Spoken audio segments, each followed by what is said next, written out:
Olá, queridos alunos, sejam bem-vindos a mais uma aula de Biologia Animal. E hoje, tananana, vamos estudar o último grupo que faltava. E o mais importante, brincadeira, todos são importantes, mas mais importante no sentido que estamos ali, né? Os mamíferos, nós somos mamíferos. Então, aqui, ó, mamália, né? A gente estuda então o último grupo. E quais são as novidades evolutivas que esse grupo vai apresentar? E a gente coloca aqui, né, nesse cladograma, a presença dos pelos, né, e das glândulas mamárias. Os mamíferos vão fornecer leite para os seus filhotes e a gente vai ver isso nessa aula. Não são somente essas duas características, ok? Então, bora lá aprender sobre os mamíferos que compartilham um ancestral comum com os répteis e com as aves, olhem aqui, né? E todos eles apresentam, então, os anexos embrionários, Amnion, Corium e Allantoide. Então, eles são classificados como amniota. Então, quem são os amniotas? São os répteis, entre aspas, né? As aves e os mamíferos, mamália, ok? Acredita-se que os mamíferos também surgiram na era mesozoica, né? Há 225 milhões de anos atrás, chamada de Era dos Répteis. Né? Esses mamíferos, aqui eu coloquei uma figurinha, mais ou menos, né, desenhada desse mamífero, ele era muito pequeno, né?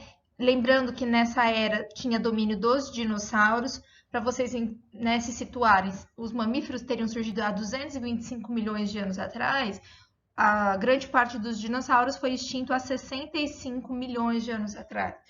Né? Então, eles conviveram bastante tempo juntos.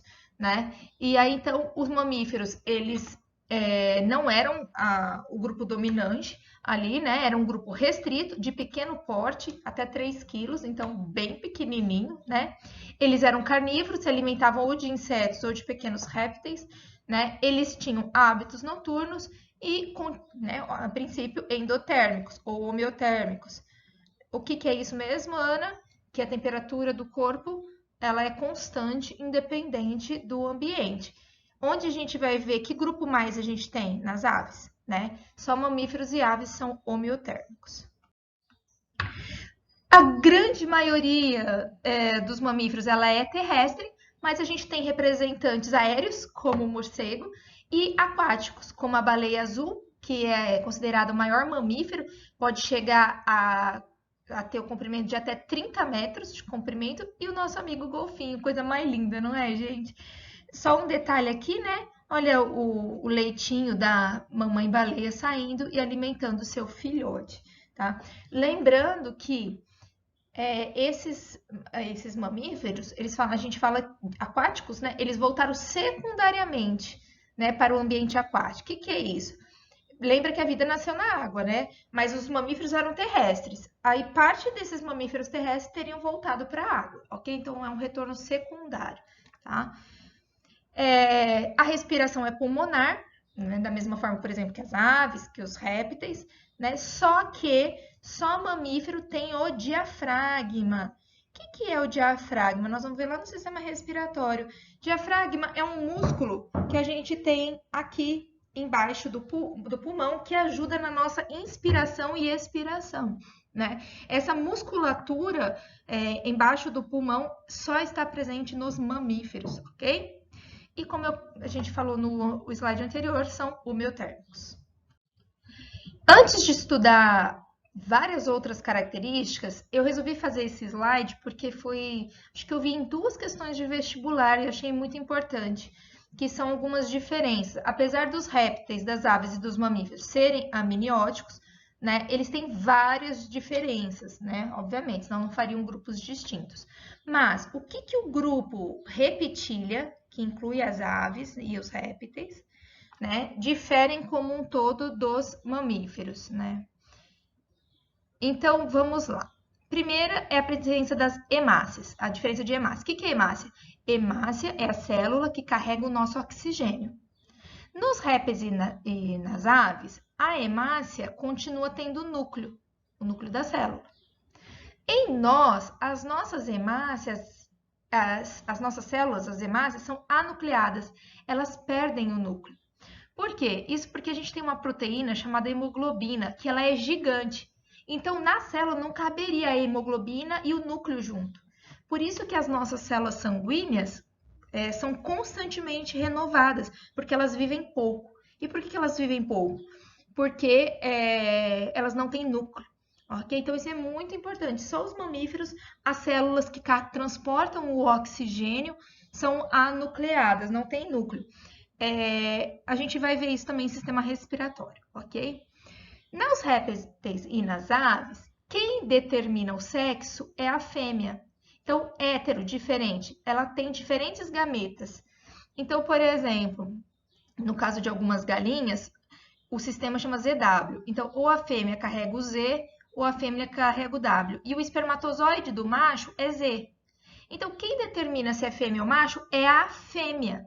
E no nosso caso, quem determina o sexo é o macho. Por quê? Porque o homem vai carregar ou o X ou o Y. E a mulher só carrega o X. Então, isso é uma diferença também que eu achei muito importante, né? Nas répteis nos répteis e nas aves, quem determina o sexo é a fêmea. E nos mamíferos é o macho. E a ausência de glândulas sudoríparas, de suor. Né? Somente mamíferos, a gente vai ver nos próximos slides, tem glândulas que produzem suor, que excretam sais, tá? Que contribuem aí para quê? Para a manutenção da temperatura do corpo. Então, vamos lá. As características, anotem aí.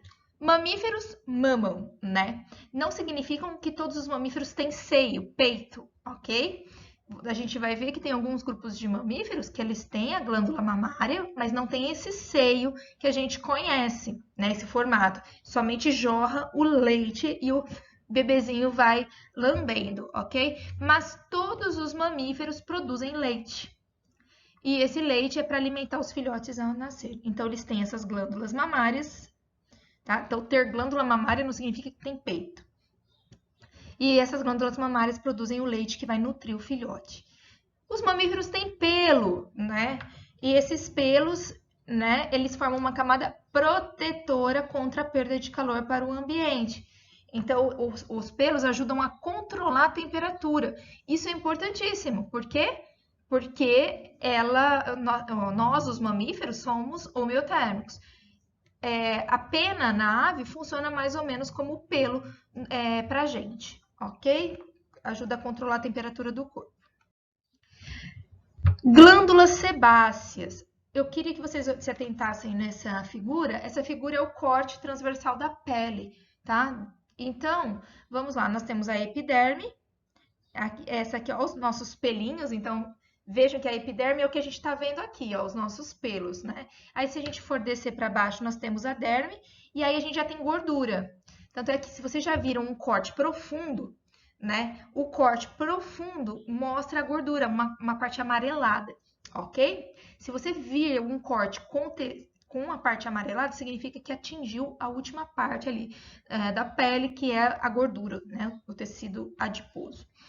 Só que inserido na pele, vocês vão ver duas glândulas. As glândulas sebáceas, que vocês estão vendo aqui, vejam que essa glândula ela está anexa ao pelo, né? Ó, então tem a glândula sebácea aqui e o pelo. E a glândula sudorípara, que parece essa minhoquinha aqui, ó. Então, ó, a glândula sebácea é associada à base do pelo. E qual que é a função da glândula sebácea? Produzir o sebo, uma secreção à base de óleo, né? Qual é a função desse óleo, dessa gordurinha? Lubrificar o pelo e a pele, deixar essa pele lubrificada, ok? As glândulas sudoríparas, por sua vez, vejam que não está associada aos pelos, né? Produzem o suor.